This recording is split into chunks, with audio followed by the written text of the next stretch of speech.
আসসালামু আলাইকুম ওয়া রাহমাতুল্লাহি ওয়া বারাকাতুহু।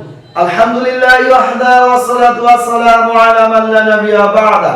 প্রিয় মুসলিম ভাই বোনেরা, যারা আপনারা অনলাইনের মাধ্যমে কোরআন শেখার চেষ্টা করতেছেন আমার কাছ থেকে, আপনাদের মধ্য থেকে অনেকে আমাকে বলেছেন যে ওস্তাদ, পুরো আরবি হরফ যে 29টি রয়েছে, 29টি হরফ আপনি একটা ভিডিও করে আমাদের দেন। তো আমি আপনাদের উদ্দেশ্যে পুরো 29টি হরফ ভিডিও করে দিচ্ছি এবং এরপর আরো 2টি হরফ রয়েছে, ওটারও পরিচয় বলে দেব। এবং শুরু থেকে প্রত্যেকটি হরফের আগে আমি মাখরাজ বলবো, এরপরে প্রয়োজনীয় খুবই গুরুত্বপূর্ণ যে সিফাতগুলো আমাদের জানা দরকার প্রত্যেকটি হরফে, সেই সিফাতের কথাগুলো আমি বলে দিব। খুব মনোযোগ সহকারে লক্ষ্য করুন। আউযু বিল্লাহি মিনাশ শাইতানির রাজীম। বিসমিল্লাহির রহমানির রহিম।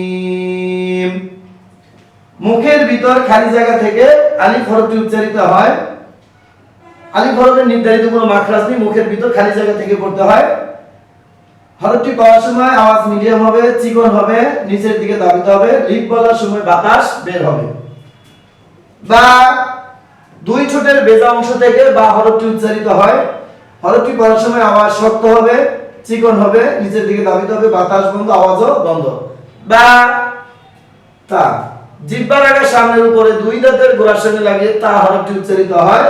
তা হরফটি পড়ার সময় আওয়াজ নরম হবে, চিকন হবে, নিচের দিকে দাবিতে হবে, হামস বাতাস চালু। খুব মনোযোগ দিবেন এই তা হরফটির ভিতরে, লক্ষ্য করুন। তা তা তা তা তা। এরপরে লক্ষ্য করুন সা। জিহ্বার আগা সামনের উপরে দুই দাঁতের আগার সঙ্গে লাগিয়ে সা হরফটি উচ্চারিত। সা হরফটি পড়ার সময় আওয়াজ একেবারে নরম হবে, চিকন হবে, নিচের দিকে দাবিতে হবে, হামস বাতাস চালু, আওয়াজও চালু। লক্ষ্য করুন। সা সা সা সা সা। এরপরে যে হরফটি লক্ষ্য করুন জিম। জিহ্বার মধ্যখান তার বরাবর উপরে তালুর সঙ্গে লাগিয়ে জিম হরফটি উচ্চারিত হয়। জিম হরফটি পড়ার সময় আওয়াজ শক্ত হবে, চিকন হবে, নিচের দিকে দাবিতে হবে, বাতাস বন্ধ, আওয়াজও বন্ধ। লক্ষ্য করুন। Gym gym. এরপর লক্ষ্য করুন কণ্ঠনালীর মধ্যখান থেকে হা হরফটি উচ্চারিত হয়। হা হরফটি পড়ার সময় আওয়াজ একেবারে নরম হবে, চিকন হবে, নিচের দিকে দাবিতে হবে, হামস বাতাস চালু, আওয়াজও চালু। এটা হলো আমাদের কণ্ঠনালীর এই মধ্যখান, এটা এখান থেকে হা হা হা হা হা। এরপর হরফটি লক্ষ্য করুন কণ্ঠনালীর শেষ ভাগ থেকে খ হরফটি উচ্চারিত হয়। কণ্ঠনালীর শেষ ভাগ থেকে খ হরফটি, কণ্ঠনালীর শেষ ভাগ হলো এটা, এখান থেকে খ হরফটি পড়ার সময় নরম হবে, আওয়াজ নরম হবে, মোটা হবে, উপরের দিকে দাবিতে হবে, হামস বাতাস চালু, আওয়াজও চালু। তবে খ হরফটি পড়ার সময় হলো নারিকেল কোরানোর আওয়াজ। লক্ষ্য করুন এরকম খ খ। আর মুখ যেন দুইটি ঠোঁট যেন ভুল না হয়, স্বাভাবিক রাখবেন। খ খ খ। এরপর হরফটি হলো দাল। জিহ্বার আগে সামনের উপরে দুই দাঁতের গোড়ার সঙ্গে লাগিয়ে দাল হরফটি উচ্চারিত হয়। লক্ষ্য করুন দাল হরফটি। দাল হরফটি পড়ার সময় আওয়াজ শক্ত হবে, চিকন হবে, নিচের দিকে দাবিতে হবে, বাতাস বন্ধ, আওয়াজও বন্ধ। লক্ষ্য করুন দাল দাল। এরপর হরফটি লক্ষ্য করুন দাল। জিহ্বার আগার সামনের উপরে দুই দাঁতের আগার সঙ্গে লাগিয়ে দাল হরফটি উচ্চারিত হয়। দাল হরফটি পড়ার সময় আওয়াজ নরম হবে, চিকন হবে, নিচের দিকে দাবিত, বাতাস বন্ধ, আওয়াজ চালু। লক্ষ্য করুন দাল দাল দাল দাল। এরপর হরফটি র। জিহ্বার আগার পিঠ। জিহ্বার আগার পিঠ বলতে নিচেরটা না, উপরেরটাই জিহ্বার আগার পিঠ। জিহ্বার আগার পিঠ তার বরাবর উপরে তালুর সঙ্গে লাগিয়ে র হরফটি উচ্চারিত হয়। মুখ স্বাভাবিক রাখবেন। র র হরফটি পড়ার সময় আওয়াজ শক্ত হবে, মোটা হবে, নিচের দিকে দাবিতে হবে, বাতাস বন্ধ। লক্ষ্য করুন র র র র।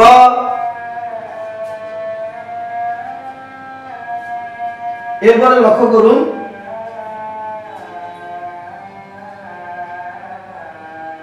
জিহ্বার আগা সামনের নিচে দুই দাঁতের আগার সঙ্গে লাগিয়ে যা হরফটি উচ্চারিত হয়। যা হরফটি পড়ার সময় জিজি পোকার আওয়াজ হবে। যা হরফটি পড়ার সময় আওয়াজ নরম হবে, চিকন হবে, নিচের দিকে দাবিত হবে, বাতাস বন্ধ, আওয়াজ চালু। লক্ষ্য করুন যা যা যা।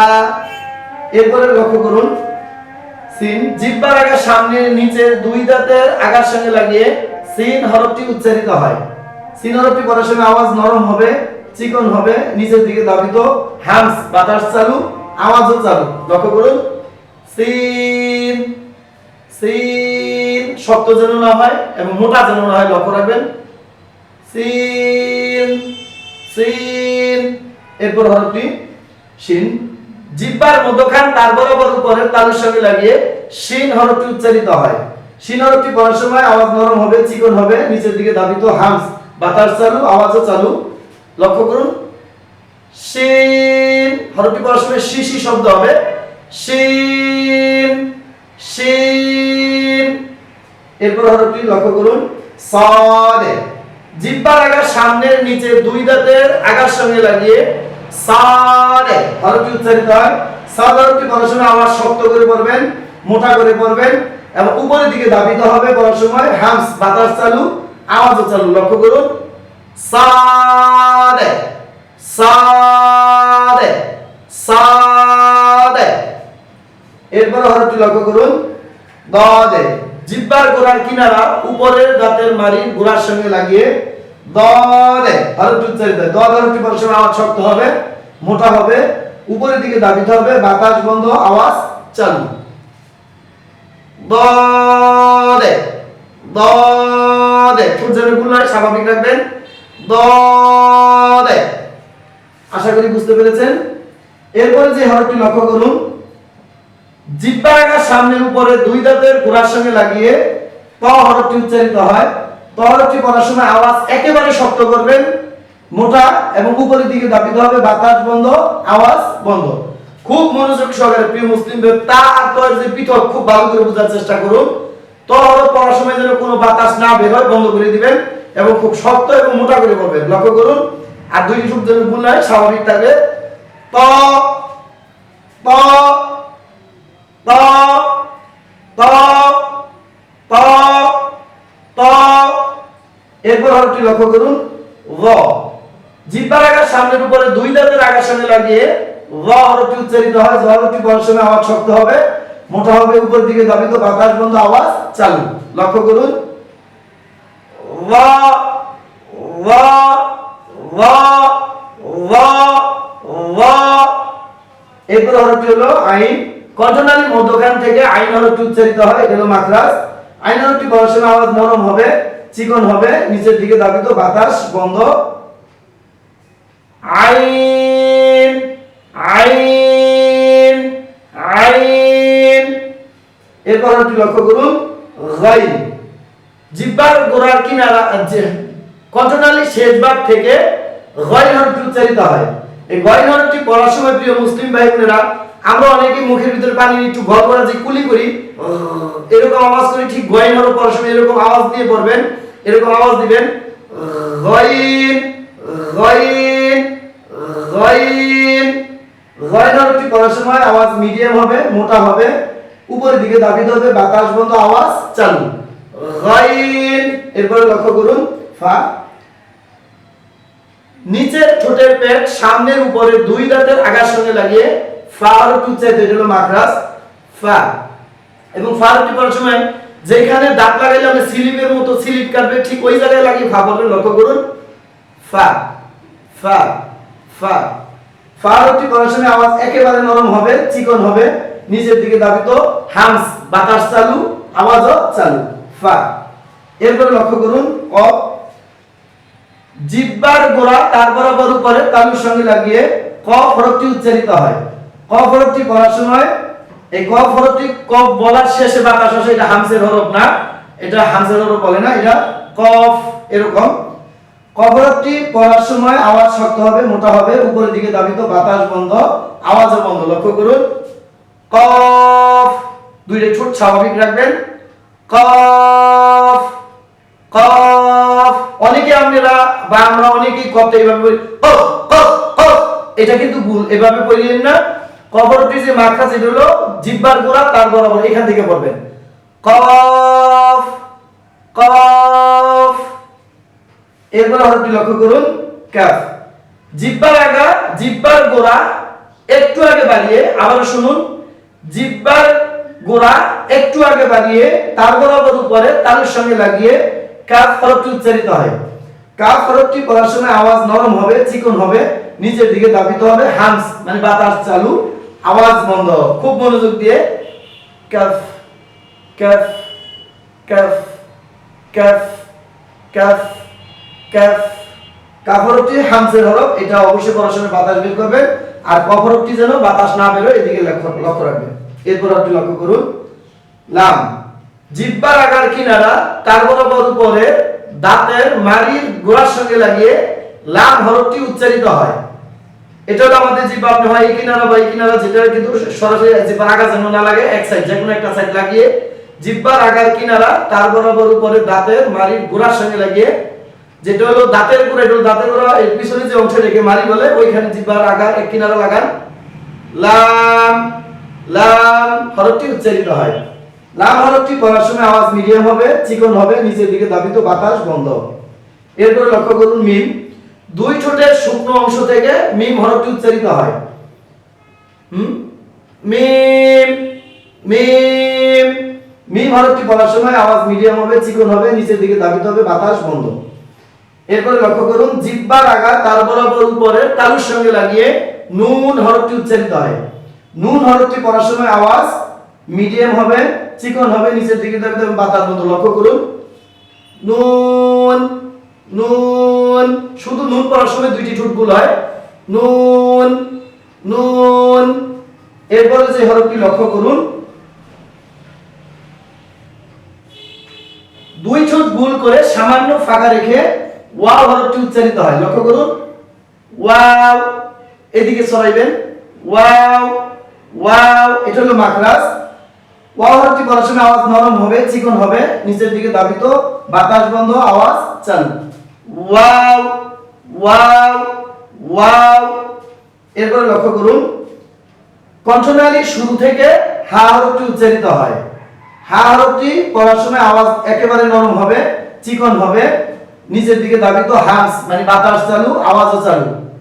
এটা হলো গরমকালের বেশি মোটাই, একটু মোটা ধরনের বাতাস, হা হা হা, দুটোটা হাইরি বাতাস বের হয়। ওইটা হলো শীতকালের কনকনা বাতাস, আর এটা হলো গরমকালে একটু মৃদু হাওয়া, হা হা হা।